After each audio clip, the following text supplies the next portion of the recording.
I'm Ulrich Straut. I'm the XR and Immersive Programmer for the BFI London Film Festival. Welcome to our panel, The Immersive Art Revolution. We are very excited to launch LFF Expanded this year, a new strand of XR and Immersive Art presented in partnership with the National Theatre. This new festival strand is a way of exploring how artists express themselves differently by use of emerging media like virtual, augmented or mixed reality, and how these new formats shape the way they share their stories, visions, and ideas. In a year when so much has been turned on its head, it feels like a good moment to look forward and explore what the future might hold for all forms of immersive art. I'm delighted to hand over to BBC presenter and journalist Razia Iqbal, who will be chairing this discussion. Thank you. Ulrich, thank you very much indeed. We are here indeed to talk about the immersive art revolution. In the last decade, there has been a surge in immersive art. This has become something that isn't confined to the virtual reality space alone. This has become something that theatres, galleries, cinemas, all kinds of platforms have worked to expand what we now realize and call experiences, and expand how we define performance and engagement with the public. COVID-19, though, has forced everyone to rethink, because mass gatherings are not possible, I hope very much, just for now. So the pivot to digital in order to continue to engage audiences has resulted in what? That's what we're going to talk about. We're going to talk about how immersive a remote or socially distanced experience can be, and what does this current moment that we all find ourselves in mean for the future of immersive art. And we brought together 4 people who are at the cutting edge of these issues. Alison, Head of Visual Arts at theBarbican, Toby Coffey, Head of Digital Development at the National Theatre, Hossaini, artist and co-director of National Gallery X, and Nell Whitley, executive producer of Marshmallow Laser Feast. Welcome to you all.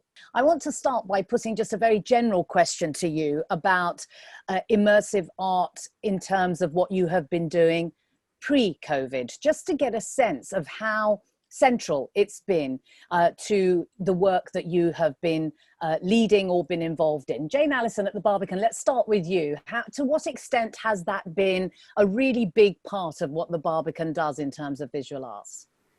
Hi, Razia. Yes, well, it's massively important for us. My own background, just to start, I mean, is a trained fine artist. So I'm very aware of the importance of the art experience, and we're very fortunate at theBarbican. We have 2 wonderful spaces. We have the main gallery, which is a ticketed space upstairs. It's got a wonderful, very dynamic, flexible, there's lots of possibilities with kind of creating dynamic installations.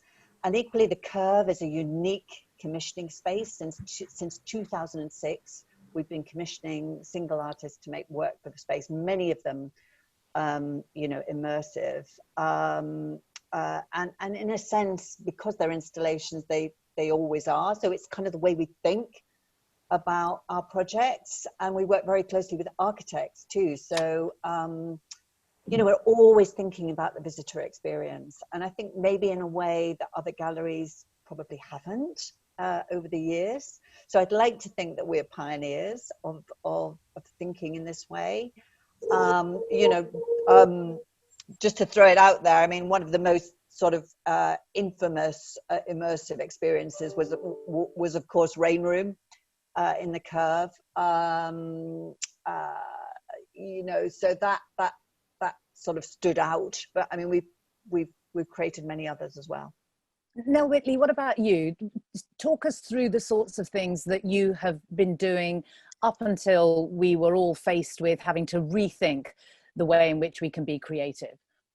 Yeah, so, well, Marshmallow Laser Feast as a studio have very much focused on immersive technologies in their practice for a long time. So we've done things like had a 5-month run of a immersive virtual reality piece called We Live in an Ocean of Air at the Saatchi Gallery. That was one of a significant kind of almost kind of experiment we did to see, like, can you put something like that uses technology in that way in a very traditional or kind of commercial art context, and will you bring an audience there? Will they buy tickets to it, and is there a commercial kind of model for this? So we've done that. We work on immersive installations in a variety of contexts, where we're using physical and virtual technology, trying to blur the line between those two things. And since COVID, yeah, we've very much seen a kind of need to pivot away from being able to reach your audiences physically in a building and kind of guide that experience using that technology, and really having to work out how to do that at a distance, which is a fascinating challenge for people who are so used to kind of, you know, creating spaces for people to be in together. Well, we'll talk some more about that shortly. Toby, let's turn to you and the way in which the National Theatre has developed digitally before COVID, because clearly the National Theatre was pretty pioneering in presenting theatre and democratising theatre, if you like, once COVID affected all of us. But up until that point, what were you doing? I think there's two strands. There's the very strong broadcast strands, which is what National Theatre Live came from, and then National Theatre at Home during lockdown. And then there's the immersive work. So we set up the Immersive Storytelling Studio in 2016. And it's so interesting because they're so far apart in terms of what the end audience result is, but it is very much about democratization, taking the art form to people that might not ordinarily see it or have access to it. So with the broadcasts, you know, we know they were hugely successful, and actually we built an audience in excess of 15 million in the space of 10 weeks, when it had taken us 10 years to build that in physical cinemas. So it was a really kind of interesting time for that, and great to see the demand for that in people's homes. And with the immersive work, we'd had several kind of public-facing installations and pieces of work and exhibitions beforehand. The kind of strange irony is that this year we had made a communal piece, a communal performance piece, where we invited 20 people at a time to come and share in the same physical space, that virtual performance. And now we've, again, to use Nell's word, like pivoted, and we're presenting All Kinds of Limbo, which is the work as a singular piece for people to watch remotely this year. And although that goes against the original communal kind of endeavour, actually much more people can get access to it now because it's available internationally rather than in one venue. So it's definitely an interesting time for us to pivot the things that we were already working on, but also to think about the long term of where we originally headed. And how we can learn from the experience and benefit from it rather than being distracted by it, I think, is the thing that's quite critical for arts organisations when you're limited on resources. Okay, we'll talk about that, I'm sure, and flesh out a lot of what you've said after I've turned to Ali. You've been involved in innovative experiences, not just as someone who is working with the National Gallery, but as an artist. You have been interested in creating immersive experiences. How central has that been to your creative output? I'd say immersion has been central since the very beginning, when I decided to become an artist. In the late 90s and early noughts, up until about 2010, I was a television and film executive, obviously very focused on the single screen. At the same time, I was getting more and more interested in being an artist. I had started 2 channels, Art TV, Gallery HD, and they were both devoted to art. But I started thinking about what kind of art would I like to make? And actually, I'm quite influenced by music. And you may be familiar with polyphonic music, the music of, say, Palestrina, where you have all these different voices weaving together. And I thought, well, you know, now with the price of projectors coming down, and you know, obviously people were starting to do full video immersion at that point, I thought, what if you could take the 4 walls of a room and make a kind of polyphonic video? You know, so it was really an extension of my work in both music and experimental film that brought me to immersion. And then gradually the world started also catching up to that vision and producing its own versions. Let's talk about the impact of COVID and the challenges that it presented all of you, and how it becomes central to the way in which you respond going forward. Jane, the Barbican was one of the first venues to reopen. When you were talking about what you were going to present to the audiences, how much of immersive art was something that you were thinking of? Because it was quite clear that allowing masses of people into the building was not going to be possible. So you had to think about it completely differently. What kinds of conversations took place, not just in your head, but with the people that you were working with? Well, of course, the program was mapped out. I mean, we had to shunt things back and make all sorts of changes, but I mean, essentially, first and foremost, it was about preserving what we'd been planning for years. But thankfully, the program is very rich in this immersive way that we're discussing. And, you know, it's vital that people can still clearly enjoy that, experience it, that they want to come, that they feel safe. And we are actually today launching our Michael Clark Cosmic Dancer project in the main gallery. And, you know, that is a wonderful kind of wraparound, you know, incredibly sort of dynamic, immersive experience for the visitor. And so there was a discussion about whether dots should go on the floor, you know, because we were able to reopen our previous show, Masculinities, which was a photography show. And of course, at that time, you know, it was very much about, you know, a very controlled experience. So, but with Michael Clark, where the visitor is, you know, ideally encouraged to just kind of enjoy being in this space and to move freely, there was a little bit of tension around, you know, where the dots would go and where the arrows would go. But, you know, vital to bring visitors back to experience, you know, culture and dance, you know, how couldn't be more uplifting and heartwarming, and this kind of the power and the beauty of the body that Michael Clark and his collaborators encapsulate in the work. So, you know, I'm really delighted that we've been able to open this particular exhibition now, which is also so much about London. It was kind of created during the AIDS crisis. And, you know, the sheer sort of beauty and attitude of the project is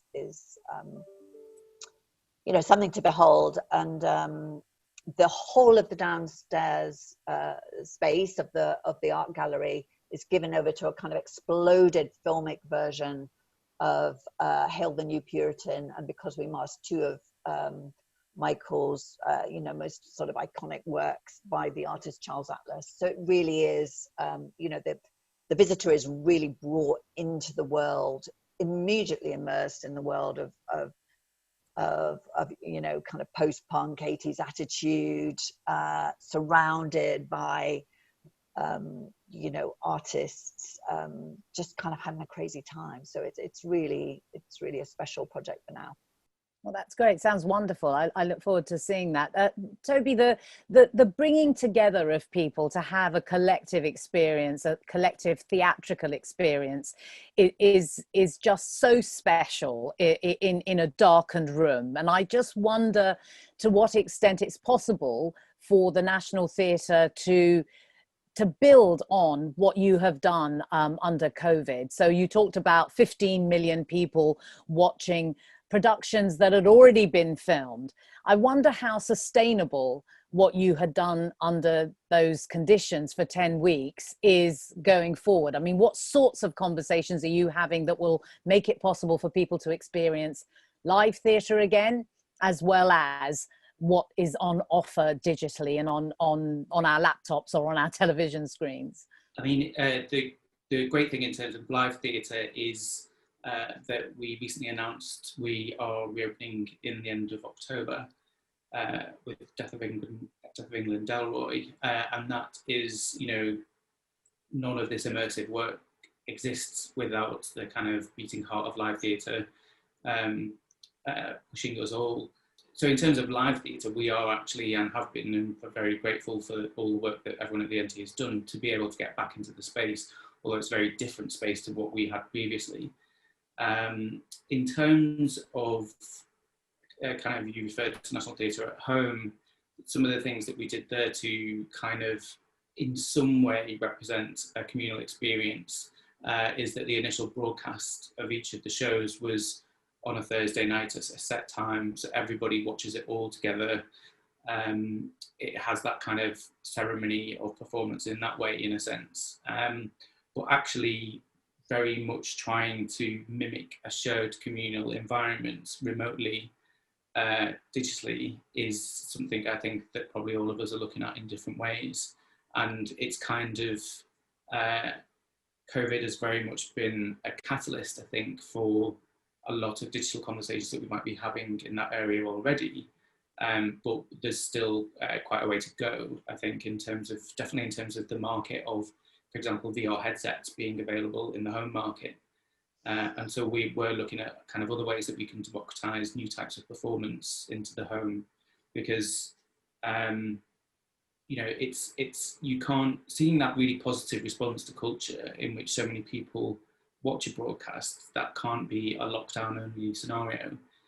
We really have to take that and run with it.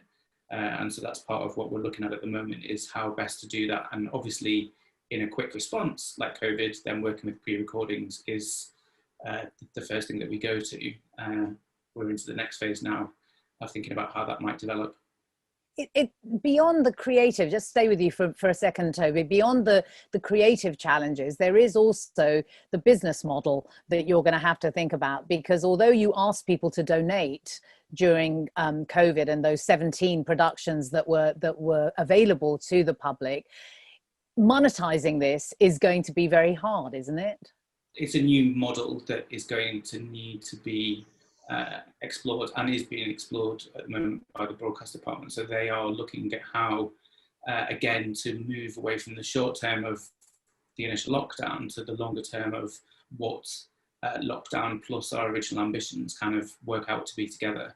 So that's very much a live discussion at the moment, but you're right, a kind of completely free long-term model is difficult to sustain, particularly in an environment where, as we all know, that arts are so vulnerable at the moment in terms of financing.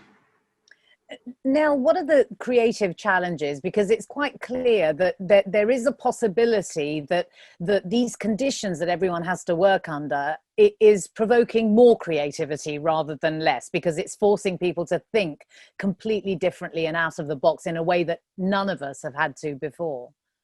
Yeah, I mean, there's so many, and I think you can see all the festivals that pivoted so quickly to going online, from theatre festivals, music. It was amazing what happened. And I think audiences, there was so much that it was potentially overwhelming for audiences to kind of go, how do I navigate this? Where do I go? Where am I? You know, they go to their trusted sources of culture and just saw what was on offer. I think for people who are kind of, it's a bit of a weird way to say it, but sort of digitally native in terms of how we work. So Toby and Ali and people like us who've always thought about using digital technologies in our practice. The challenge is really now, which is like, prove that there's more than streaming, you know, prove that streaming is great, and for a particular audience it's really important. But how do you reach people who've got terrible broadband, or how do you reach people who don't have a laptop? There's some massive creative challenges there. Like, is there a way to do that? You know, using the internet or using screen networks in cities, or various other things. Then there's the challenge of how do you push the boundaries? So how do you leverage the kind of latest platforms that are there to create you know, experiences that you want to give your audiences? Manchester International Festival did a wonderful project earlier in the year where they created a creative island in fortnights, and they attracted like a phenomenal amount of people.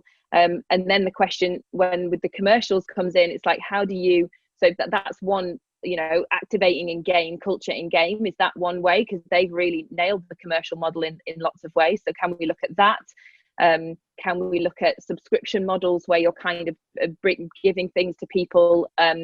There's so many things that we can look at, but it's it's really a time we feel to kind of go, yeah, is this now a time to invest in reaching audiences directly into the home, and what are the most interesting ways to do it?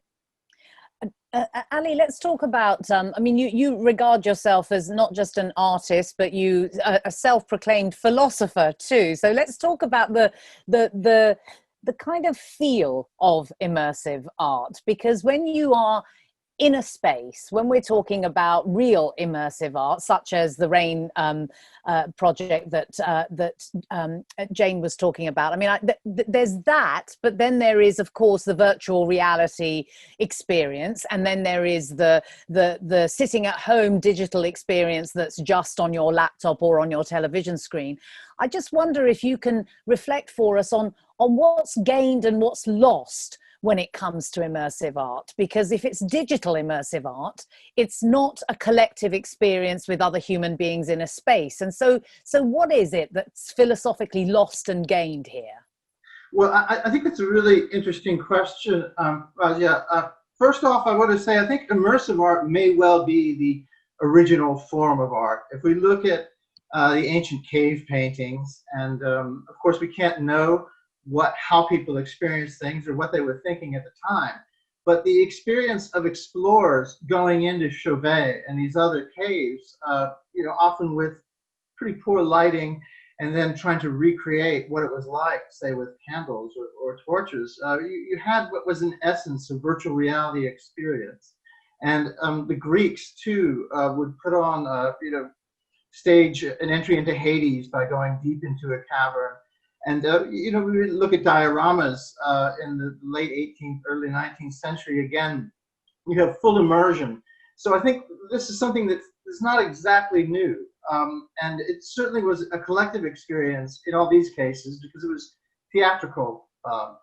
So we have a trajectory of virtuality, coming straight up from cave art into theater and into, the cinema and modern forms of virtual art. I think one of the problems with digital culture is it can be quite alienating because you can plunge into a kind of idiocy that you see when people are just buried in their phones, or especially putting on a VR headset. And I think that the challenge now is to bring the collective experience and the excitement and the emotional energy that happens into the virtual realm, particularly VR, where there have been ideas of having avatars. I don't think they work so well yet, but we've got to try to give people actual telepresence, and telepresence meaning individuality and the ability to proclaim yourself within a virtual space. And, I think really reflecting on that, if we look at the politics of today, we've seen the consequences of people heading into virtual spaces. And let's not just think of virtual reality in immersion as being something where it's full body and it's all around you. It's also going onto a message board where there are many other people involved, and you're able to say something, and people are saying things that they probably wouldn't say in public. So philosophically, I'd say it comes down to a political question of being an individual and being part of a collective, and having owning your civic responsibility for your behavior within that collective. And I think artists must lead the way on this, because they're the ones, or we are the ones that are working to create the stage and to stage these new forms of experience. And this needs to filter into the rest of the culture. And of course, at National Gallery X, we're artists and technologists working together. It's a partnership between King's College London and National Gallery X. So I guess you could say that we need to inject the humane into the technical here. And this is the challenge for all of us, artists, commissioners, and sponsoring institutions. Toby, how important? Oh, Nell, go ahead. You want to jump in there? I was just going to say that the idea that you don't feel connected to someone because you're online versus in a room, I think is a really kind of an older generation's idea or concept of being together, right? I think young people, well, in my experience, talking to a lot of younger directors that I'm starting to work with, or just audiences that we're trying to connect with, they find their community online. They live and breathe their community in online spaces, and that is quite an interesting concept as an artist or a group of artists to deal with, to work out how do you engage with that community in the right way, or in a way that is offering them something of value to them. But in addition, how do you offer them more, or create an online community which is going to be, attract a group of people? Because I think, just as Ali's saying, those people can feel very, very connected to each other but they don't look like they usually look. They're not acting like they usually act, and that's a fascinating prospect to think of. Your performers or your kind of your active kind of characters are already there online. What kind of spaces can you create for them to be in? Toby, in terms of theatre, to what extent are you having those sorts of conversations? Because the real challenge for theatre, and not just the National, but theatres everywhere, is how to bring in new kinds of audiences. There is a solid base for people who are interested in the theatre, and they tend to be older. Partly because it's expensive as an art form to experience and enjoy. I just wonder how much of the digital revolution or the immersive art experience makes it possible for you to tap into a completely new audience. I think it most definitely does. It also allows us to engage on a different level with existing audiences. I'm always quite careful that we don't think that digital means a young audience. It's not. It means an engaged audience. That's really important to me. But most definitely, part of the reason that we set up the Immersive Storytelling Studio is to, for one, to kind of keep foregrounding the storytelling that we do as an organisation, but also to introduce ourselves to audiences that might not ordinarily align themselves with the National Theatre or think that it's for them. And one of the things that we probably quite cornerly talked about at the time was VR being the gateway drug to theatre. And I think it's that thing of, particularly, again, Nell's talking very kind of wisely about how we need to be careful to judge what we regard as social, or even what we regard as a certain kind of genre. Because I think for younger audiences, theatre, game, film, music, are much more blended boundaries than they used to be for ourselves. And so actually, the type of environment where somebody who wouldn't ordinarily go online to nationaltheatre.org.uk and buy a ticket, but for them to be in a VR experience that might be a communal music experience, and then at the end of it see a National Theatre logo, such that then they identify in a different way. That's very, very much part of our mission. Jane, what kinds of things have you been thinking about at the Barbican in terms of the potential for new audiences, without not, obviously wanting to keep the existing audiences, but the idea that immersive art might be able to bring you a completely new audience that perhaps wouldn't walk into the rooms of the Barbican? Well, the potential is massive, isn't it? I think we are definitely exploring shifting to a blended model, as people are saying. And the upside of COVID is that it's made us all realize, what is possible, and that we can be reaching so many more people. So just in terms of the projects that I'm working on, or that we have staged at the moment, we have, for instance, Michael Clark, the choreographer dancer that I was speaking about, is walking around the gallery talking about his work and his career. And I think we're getting better and doing it fast. This kind of thinking about different ways of presenting what we're doing digitally and virtually, but seeing the potential, crucially. Of course, the Barbican is this wonderful multidisciplinary space where we've got, theatre and music and visual arts and cinema, and we can bring those all together into one offer for people. And if we can, explore that richness and convey it, then and all those people that don't live in London, that don't, that are not feeling comfortable coming to the space at the moment, it's massively important for the centre and all, everybody who's working all the different art forms. It's great to be able to, seeing that this is happening across the spectrum. Let's talk about technology, because Ali, I want to get you to draw on your expertise in this area. You know, you've talked about the possibilities that 5G technology will give to the idea of immersive art and expanding that experience. You've talked about the possibilities being architectural. Just explain what you mean by that, and what you think 5G will give us that we don't have now, or it's much harder to imagine now.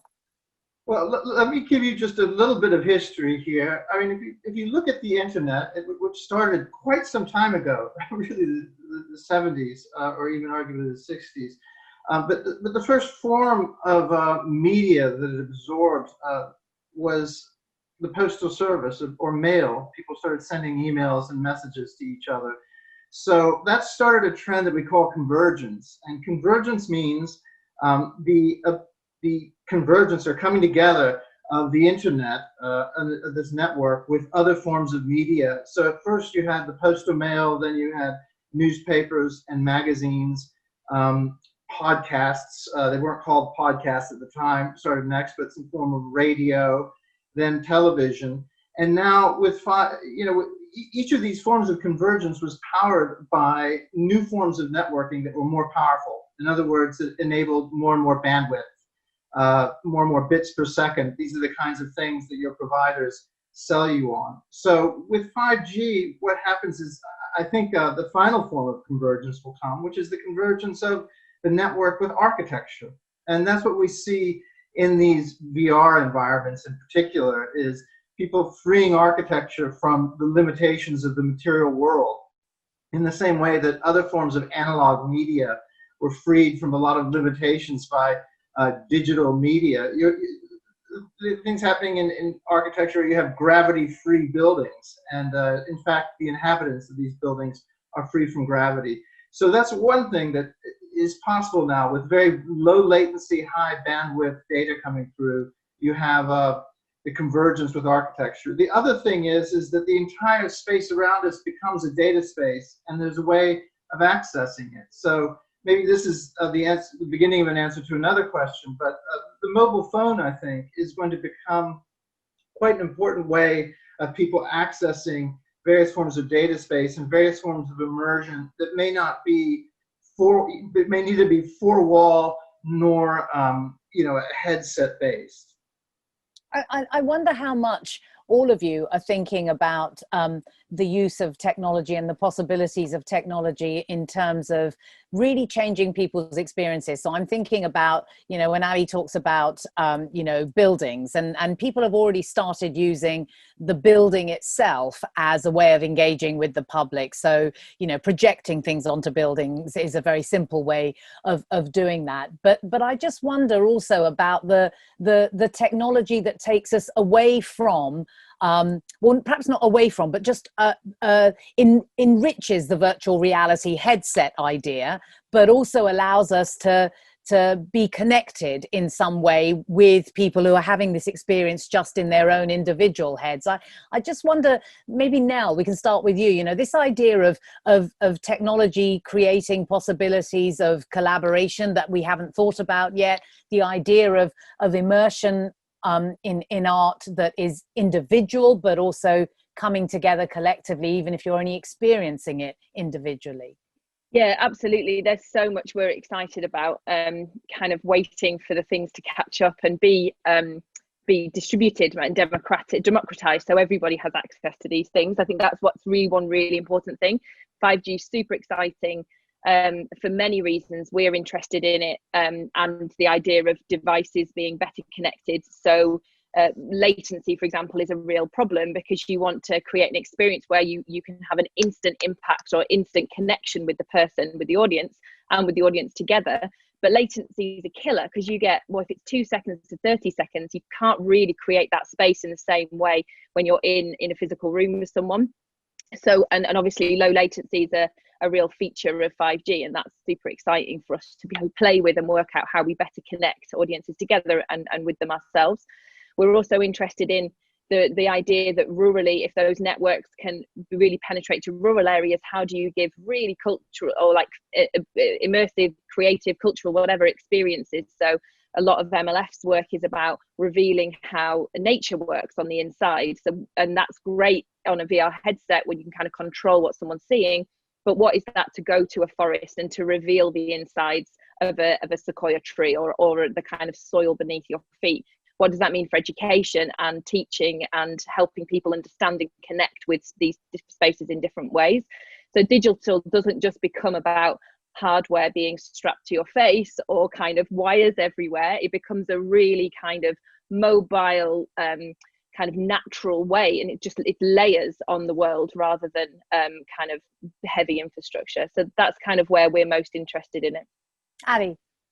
Yeah, just to respond to what Nell was saying, I think we need to look at some of the traditional forms of information distribution. And one is right in front of us, and that is the public library. And the public libraries have been underfunded, but if you go by one, you'll see they're full. They're full of people seeking information in books, and they're full of people seeking information in computers. So I think as we go towards 5G and these enriched cultural experiences, we have to think about inclusion. And there's already a means of distribution, which is the public library. So I hope that we don't forget this traditional form of information access as we move forward into an increasingly digitized future. It is interesting, isn't it, Toby, this idea of having to think about not losing the traditional, because in some respects we are at the moment losing the traditional way of going to the theatre and experiencing art and so on, but not losing it, but building on it and going back to the traditional as well in the way in which Ali is suggesting. How much do you get feedback now, given what the National Theatre has been doing, and not just with putting on those 17 productions over 10 weeks, but also the immersive storytelling strand that you were mentioning? How much feedback are you getting from people saying, yes, this worked, we love this isn't for me anymore? In terms of audiences or organisationally? Yeah. Or audiences, really, because in the end, it's the audience that all of us want to see enjoying and being transformed by these things. Yes, we've always had really, really positive feedback on the exhibitions and the installations that we've put forward, and I think there's on kind of both sides creatively and from an audience experience. Part of the reason of that is that we've always been driven by the storytelling and the practice of theatre. So we're not the immersive technology studio, we're not the immersive VR studio, it's the immersive storytelling studio. And if the form doesn't live up to the content, then it's not, we don't do that exercise. Whether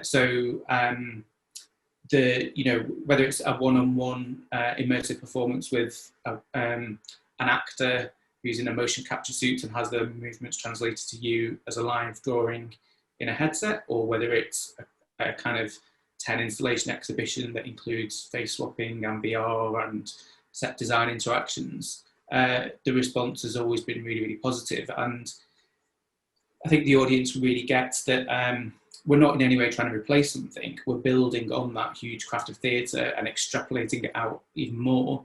And again, the thing that we've seen in terms of audiences, and we do analysis of each project that we put out there, the age demographic is equal across all age groups. So we're not seeing a younger skew necessarily, and that's to show that it was relates to a younger audience. And I think it's really important for us in terms of how we plan the type of work that we're doing. Storytelling as a genre isn't age specific. The types of storytelling are, and that's just the same for immersive. We can choose which types of audience we're directing to at any particular point in time. Let me ask each of you to share with us what immersive experience has transformed you, that isn't something that you have been involved in. Just try and think of something that you have seen, experienced, that has really made you think, wow, I've walked away from that feeling slightly different to before I walked into that. Jane, let's start with you.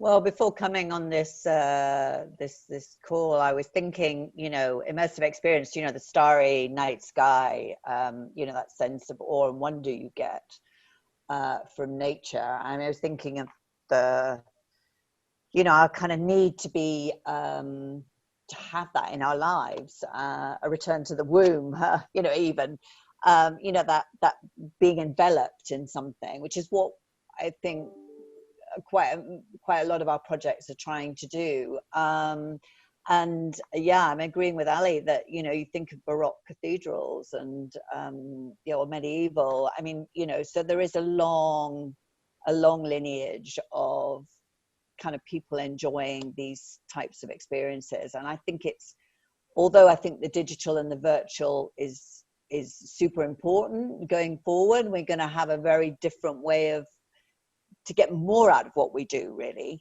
But at the same time, it's never going to replace, I don't believe, the actual experience of being next to or within an artwork, and even sort of just looking at a painting. I mean, you are immersed in it. It requires that. It requires you to be, to have that deep level of engagement. So, I just see these as, all this is kind of, important. I can't think of one particular project or space, but as I say, that sense of awe and wonder that you get from being in a wraparound, carefully choreographed experience. Nell, what about you? There's a lot. I think, though, one that really impacted me that wasn't visual really at all was a piece I saw at the Barbican, actually, with Simon McBurney's piece, which I'm really sorry, the name's completely gone out of my head, but it was a binaural audio experience. And it was so wonderful that with the power of sound and storytelling, how you can completely immerse a group of people and take them on a journey with super simple visuals and just watching him on stage. And it was a piece with headphones for the binaural and the spatialized sound, and it's so compelling. And I think it's just a really good example of how a very simple intervention in terms of technology can make such a fun. The Encounter, thank you. It's called The Encounter. But it's such a significant moving work, and with a very simple technological intervention, you can take audiences on a completely different journey to if he was just standing on the stage and speaking the words as normal or as traditional. So for me, it's all about, I agree that an analog experience is usually or can be hugely superior or a traditional experience, but how does technology play a role to add more or layer on top of what these things should be? There shouldn't be talk of replacement. It's how does the library live with the 5G technologies, and how does information become more accessible to more people who are either feel alienated from public spaces or who have never used those spaces before. So I think it's just about finding the balance and the blend of these things for me. Interesting, Ali, that Jane was talking about there's nothing that for her can replace just engaging with that artwork. You at the National Gallery, the work that you have been doing is designed to engage people with specific artworks that the National Gallery has, but things that inspire people to engage with it in a different way. Just explain how that worked before you tell us about an immersive experience that has changed you. Okay, well, actually, let me start with the immersive experience because it was so powerful. I'd like to get this out of me. It was the Rain Room, also at the Barbican, which I think was immersive, but in digital, but also used a kind of physicality. So it shows that actually there can be a continuum between the physical and the virtual, and that interactivity isn't necessarily just images projected on a wall. So that one, kudos to the Barbican. For the National Gallery, our goal is to connect people with the collection. I mean, it's quite an honor and quite you feel the burden of history working at the National Gallery, because for one thing, this is essentially the artistic canon, and the artistic canon comes laden with a lot of political colonial overtones. It's obviously extremely sexist. It's extremely one might say, it's racially biased, yet there's also a standard of excellence there that we want to preserve, and we want to preserve the sense of the nation's history as seen through this lens. So it's a troubled lens in many ways, but we need to make it relevant. And it's there. It's not growing particularly quickly. So the real question is not so much how do we digitize it, which is really important. And our first residency, Analema Group, I think, did a very good example of that. Analema did a piece called Kima Color, where they responded to the color spaces of 6 paintings, but they did it by interpreting them into sound. And this originally was going to be a 4-wall video installation, light installation with 3D sound, sound that was very precisely placed. And COVID hit. We very quickly pivoted towards the digital, and it's now available online. If you look at Analema or Kima, K-I-M-A, color, you're going to find it. And this really refers to the fact that we can create an immersive space anywhere, and that you might just have a small window, your mobile phone, into that space, and you can still explore the space without being, it's full body immersion, but it's not full sensory immersion. But what we're really looking to do is to connect and make this collection relevant to the present and to the future. And so I would say that, echoing what Toby said, is storytelling is a genre unto itself. If the medium is appropriate, we tell the story. If it's not, we don't. So we're looking for the same kind of thing that extends the National Gallery's collection into people's lives in a way that's relevant and that lets them address the problematic history of the collection. Toby, let's hear from you of a transformational immersive art experience that you've had of pre-COVID. I'd have to join Nell in terms of talking about the encounter again at the Barbican. It was just phenomenal. The level of engagement was absolutely insane, to at one point where there was a very simple light trick happening on the sound foam at the back of the board, and I was not sure whether I was actually visually tripping or whether this was a light trick. I'd been so consumed because they were talking about hallucinogenics in the kind of performance. It really, really kind of took me on many different levels. To bring another project to the conversation, and it's really hard because there's quite a lot of work that's very good for very different reasons, and what we're starting to do as the form starts to mature is see that actually, whereas originally one project might have done one thing very well and another project did another thing very well, we're starting to see the convergence of kind of methodologies come together in individual projects much more. There was a project called Horrifically Real VR, I think it was called. Is that right now? I can see you trying to correct me. Yeah. Horrifically Real Virtuality, I think it's called. And it was a communal experience. You go in, you're active in the story, but the levels of reveal that happen throughout the story are just both incredible, very entertaining, and kind of mind-blowing. And it's a really special craft of keeping the storytelling of the author and the director, but also allowing the audience to have agency and ownership without it becoming a farce, which is a very, very kind of deft kind of practice, I think. And that was really, really good, and just lots of really good fun. I think it showed a lot of potential for the form.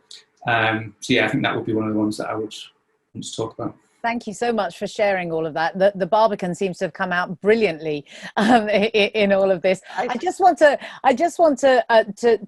talk about just looking forward a little bit more. 2020 has been such a challenging year in all kinds of ways, full of real difficulty and deep sadness, not to forget the people who have fallen ill and the people who have died.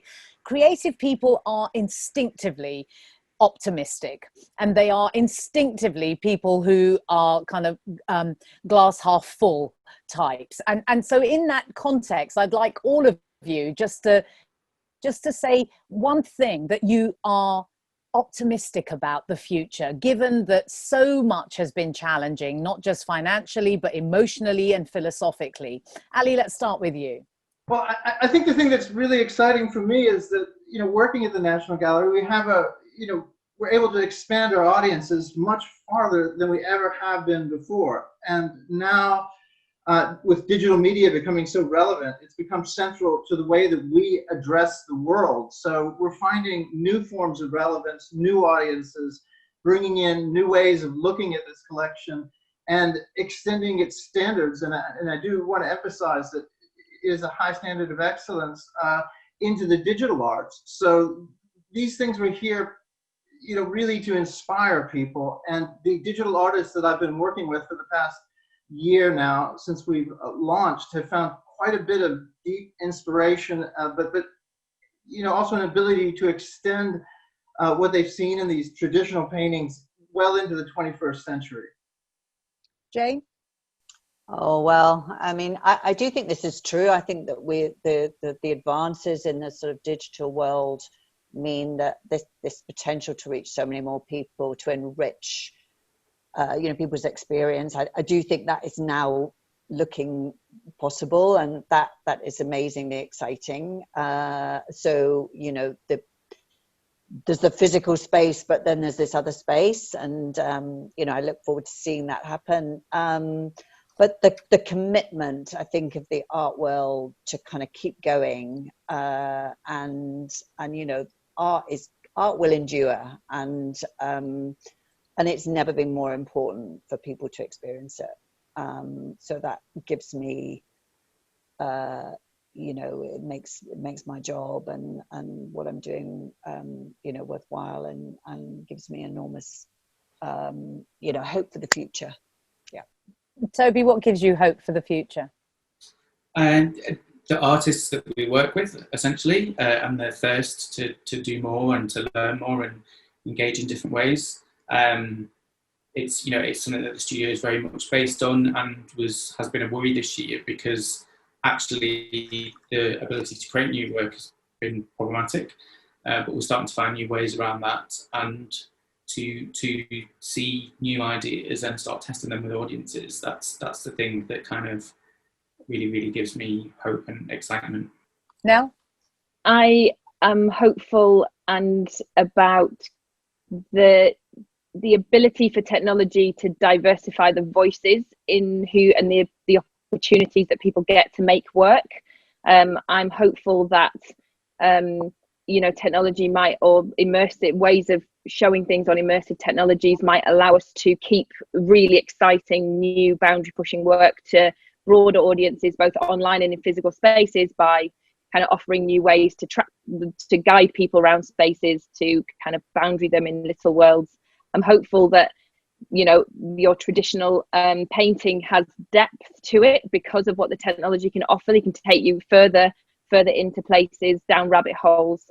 I'm hopeful about loads of stuff, but I think mostly that we should be seeing a pivot in terms of who gets to make work like this. And I'm kind of very passionate about trying to get a more diverse group of people into using technology, especially because it shouldn't just be the kind of rich white person's folly, which it often can be. Thank you all so much. It's been such an interesting conversation. Nell Whitley, Ali Hossaini, Toby Coffey and Jane Alison. I look forward to having a conversation with you all in person sometime very, very soon. Thanks so much. Thank you.